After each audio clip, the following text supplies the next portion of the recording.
الكريم أما بعد أعوذ بالله السميع العليم من الشيطان الرجيم بسم الله الرحمن الرحيم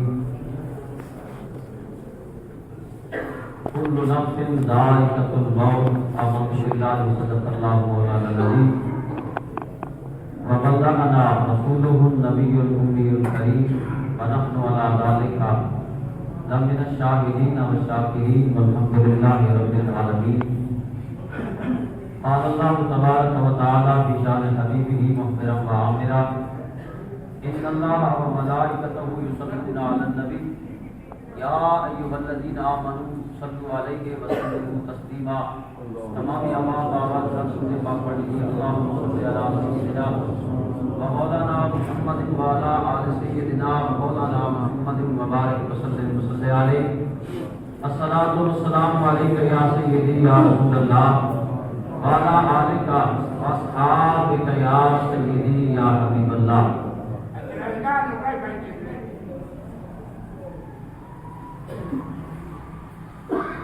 بعد حمد و سلام دہلی واجب الاحترام سامعین احتشام، نماز جنازہ کے لیے ہم حاضر ہیں. دعا ہے اللہ رب العالمین ہمارے جانے والے مرحوم کی بخشش اور مغفرت فرمائے، قبر کی منازل ان کے لیے آسان فرمائے. یقیناً اس موقع پہ بول کی نصیحت کرنے سے ہزار درجے بہتر ہوتی ہے وہ میت جو ہمارے سامنے پڑی ہوتی ہے، اور وہ خاموش میت ہمیں بہت بڑا پیغام دے رہی ہوتی ہے. کاش ہم غور کریں، فکر کریں کہ کل یہی بندہ تقریباً اس وقت ٹھیک ٹھاک تھا، ظاہری طور پہ کوئی بیماری بھی نہ تھی، چلتا پھرتا تھا جس طرح آج ہم چل پھر رہے ہیں. اور آج یہ وقت ہے کہ وہ اس چارپائی کی زینت بنا ہے اور ہم اپنی آنکھوں کے سامنے دیکھ رہے ہیں.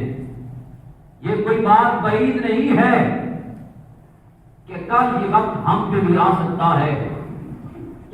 اس موقع پہ میں ایک انتہائی عام ترین بات اور انتہائی مختصر ترین بات، اور سمجھیے گا کہ یہ پورے دین کا نچوڑ بات میں آپ کو بتانے لگا ہوں، بڑی توجہ کے ساتھ اور ساتھ ہی بڑی معذرت کے ساتھ. اگر کسی کو بری لگے تو میں یہ عرض کرنے لگا ہوں، سامعین احتشام، یہ درد دل ہے جو آپ کے سامنے رکھنے لگا ہوں، اور کئی بار پہلے بھی رکھ چکا ہوں اور علماء بھی آپ کے سامنے ہیں. لیکن ہم علماء کی بات کو ایک کان سے سنتے ہیں دوسری کان سے نکال دیتے ہیں. ہم نے کبھی یہ تہیہ ہی نہیں کیا، کبھی یہ سوچا ہی نہیں ہے کہ ہم نے یہ بات اس پہ عمل بھی کرنا ہے یا نہیں کرنا. ہم سمجھتے ہیں کہ بس ٹائم باقی تھا تو آنے والے مقرر نے، آنے والے واعظ نے اپنا ٹائم بچانے کے لیے، ٹائم پورا کرنے کے لیے بات کر دی. حالانکہ بات ایسی نہیں ہے. ان مواقع پہ جو بات کی جاتی ہے یقیناً ہم نے بھی مرنا ہے، ہمارے سامنے بھی یہ میت ہے، ہمارے سامنے بھی یہ قبرستان ہے. لیکن یقین جانیے گا جو بات میں بتانے لگا ہوں اس بات پہ ضرور عمل کیجیے گا. بندے کا دنیا میں رہنا، دنیا سے چلے جانا کہ اللہ کی طرف سے امر ہے، اللہ کی طرف سے حکم ہے. اللہ نے جتنی زندگی دی ہے اس میں رہنا ہے. مسلمان کا مسلمان پہ حق ہے کہ جب مر جائے تو اس کی نماز جنازہ میں حاضر ہو. لیکن میں دستہ گزارش کروں گا آپ سے کہ آج سویر جتنے بھی جنازے آپ پڑھے اللہ مجھے اور آپ کو توفیق عطا فرمائے. جو بھی جنازہ گاہ میں پڑھے، جہاں بھی پڑھے، کم از کم یہ ضرور کیا کریں کہ اپنا شناختی کارڈ گھر رکھ کے آیا کریں، اپنا آئیڈینٹی کارڈ گھر رکھ کے آیا کریں. یہاں نماز جنازہ میں کوئی بندہ شناختی کارڈ دکھانے کے لیے یہاں پہ نہ آئے. یہ جنازہ صرف اور صرف اللہ کی رضا کے لیے پڑھا کرے. یہاں پہ ہمارے جنازے بھی، ہمارے فلکیاں بھی، ہمارے سارے معاملات دنیا کی نظر ہوتے جا رہے ہیں. ہم سارے کے سارے کام دنیا کو خوش کرنے کے لیے کی جا رہے ہیں.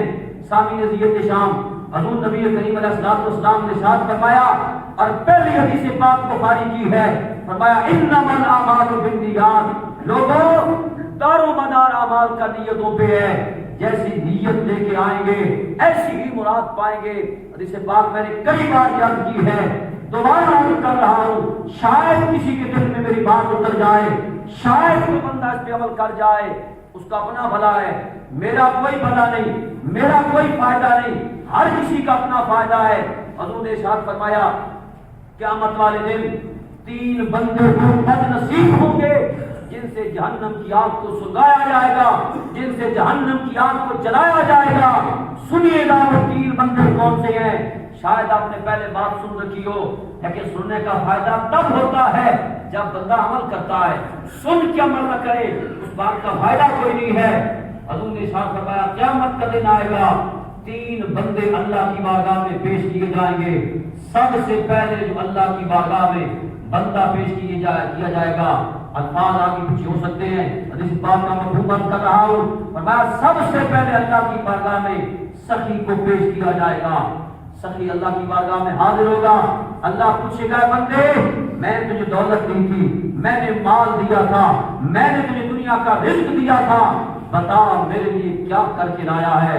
وہ بندہ جواب دے گا فوراً اللہ کی بارگاہ میں محشر کا میدان ہے، عدل و انصاف پہ ہر کسی کا فیصلہ ہونا ہے۔ وہ بندہ جواب دے گا یا اللہ تو نے مجھے مال دیا، تو نے مجھے دولت دی، تو نے مجھے رزق دیا، میں نے تیرے رضا کی خاطر تیرے راستے میں خرچ کر دیا، تیرے بندوں پہ خرچ کیا، تیرے گھروں پہ خرچ کیا، رفائع لوگوں کے معاملات کے لیے خرچ کیا۔ اب سارے محشر کے میدان میں سارے بندے حاضر ہیں، ساری مخلوقات حاضر ہے، اللہ فرمائے گا کذبتا اے بندے تو جھوٹ بول رہا ہے۔ اب دیکھیے نا، اس تھوڑے سے مجمع میں کسی بندے کو کھڑا کر کے میں کہوں کہ آپ جھوٹا ہے، اس کی کیا عزت رہ جائے گی، کتنی شرمندگی اور ندامت ہوگی اسے محشر کے میدان میں۔ اللہ جسے کہے گا تو جھوٹ بول رہا ہے، بتاؤ اس کا کیا رہ جائے گا؟ اللہ فرمائے گا بندے تو نے مال خرچ کیا تھا، تیری نیت یہ تھی کہ دنیا دار لوگ مجھے دولت مند کہے، دینے والا کہے، سخی کہے، جواد کہے، لوگوں نے تجھے کہہ دیا، اب قیامت کا دن تیرا کوئی حصہ نہیں۔ دوسرا بندہ اللہ کی بارگاہ میں پیش کیا جائے گا، جو شہید ہوگا، شہید اللہ کی بارگاہ میں پیش ہوگا، اللہ پوچھے گا اے آنے والے انسان بتا میں تجھے طاقت دی، جرأت دی، استقامت دی، سب کچھ دیا، میرے لیے کیا کیا؟ بندہ کوئی جواب دے گا مالک تجھے طاقت دی ہے، میں تیرے راستے میں لڑتے لڑتے اپنی جان کا نذرانہ پیش کر دیا، اپنی جان کے ٹکڑے کروا دیے، خون کا ایک ایک قطرہ زمین پہ بہا دیا۔ اللہ پھر وہی جواب ارشاد فرمائے گا اے بندے تو جھوٹ بول رہا ہے، تیرا مقصد یہ تھا کہ لوگ مجھے جنگجو کہے، لوگ مجھے بہادر کہے، لوگ مجھے اتنا بڑا لڑنے والا کہے، لوگوں نے تجھے کہہ دیا، تیری تعریف ہو گئی، آج تیرے لیے کوئی حصہ نہیں ہے۔ تیسرا بندہ قاری قرآن کے عالم دین اللہ کی بارگاہ میں پیش ہوگا، اللہ پوچھے گا میرے بندے بتا میں نے جو دین کا علم دیا، قرآن کا فہم میں نے دیا، میرے لیے کیا کر کے لایا ہے؟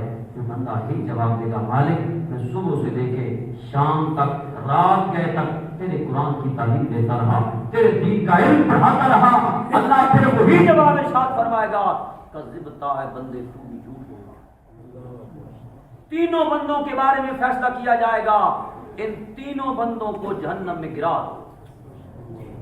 اب دیکھیے گا، سوچئے گا، ایک بندہ وہ جس نے سارا مال لگا دیا، ایک وہ بندہ جس نے اپنی جان کا نذرانہ پیش کر دیا، ایک وہ بندہ جس نے اپنا سارا وقت لگا دیا، سارا ٹائم دیا، صرف اور صرف فساد تھا تو نیت کا تھا، کمی تھی تو نیت کی تھی، صرف عمل برباد نہیں ہوئے بلکہ اس کی اپنی بربادی کا سبب بھی یہ عمل بن گئے۔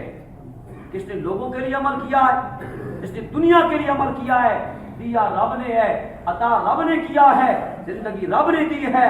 اگر ہم دنیا کے لیے کر کے جائیں گے تو سامنے یہ شام میں دیکھتا ہوں، آپ بھی دیکھتے ہیں، ہم باقی دنیا کے کام ہوتے رہتے ہیں، اللہ ماشاءاللہ اچھے لوگ بھی اخلاص والے موجود ہیں، لیکن کیا ہوتا ہے یہاں پہ جب جنازہ پڑھا جاتا ہے، نماز زیادہ پڑھی جاتی ہے، جنازہ پڑھنے کے بعد کچھ لوگ منہ دیکھتے ہیں، اچھی بات ہے منہ بھی برت کے دیکھنا چاہیے کہ بندہ ہمارے ساتھ تھا چلا گیا، لیکن اس کے بعد دوسرا کیا معاملہ ہوتا ہے کہ لواحقین کو آنے والے لوگ جکڑ لیتے ہیں، ہر کوئی۔ اب مجھے بتائیں نا، اب جو بندے وہاں پہ ڈھوک پہ موجود تھے، اب یہاں ان کے ملنے کا کیا مقصد ہے؟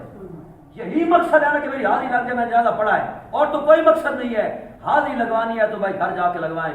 یہاں پہ جو بندہ آئے کم از کم یہ نیت لے کے آئے کہ میں رب کی رضا کے لیے جا رہا ہوں، میں نے اللہ کو راضی کرنے کے لیے، مومن کا مومن پہ جو حق تھا وہ حق ادا کرنے کے لیے گیا ہوں۔ کوئی دیکھے تب بھی ٹھیک ہے، کوئی نہ دیکھے تب بھی ٹھیک ہے، بعد میں جا کے آپ ان سے ملیں، آپ ان سے تعزیت کریں، آپ ان سے ان کے لیے دعائیں مغفرت کروائیں، وہ بعد کے معاملات ہیں۔ لیکن جہاں تک قبرستان کا جنازہ گاہ کا معاملہ ہے وہاں تک میری دستبستہ گزارش ہے تمام لوگوں سے، کسی کی دل آزاری مقصود نہیں ہے، حق بتانا میرا حق بنتا ہے کہ کم از کم جنازے میں آئیں تو یہ نیت لے کے آئیں کہ ہم رب کی رضا کے لیے جا رہے ہیں۔ بس جنازہ پڑھا، جنازہ پڑھنے کے بعد دعا مانگی اور پھر اپنے اگر تدفین پہ رہنا ہے تو اچھی بات ہے، اگر جلدی میں چلے جائیں پھر گھر میں جا کے آپ تعزیت کریں۔ اللہ کی بارگاہ میں دعا ہے اللہ ہمیں عمل کرنے کی توفیق عطا فرمائے۔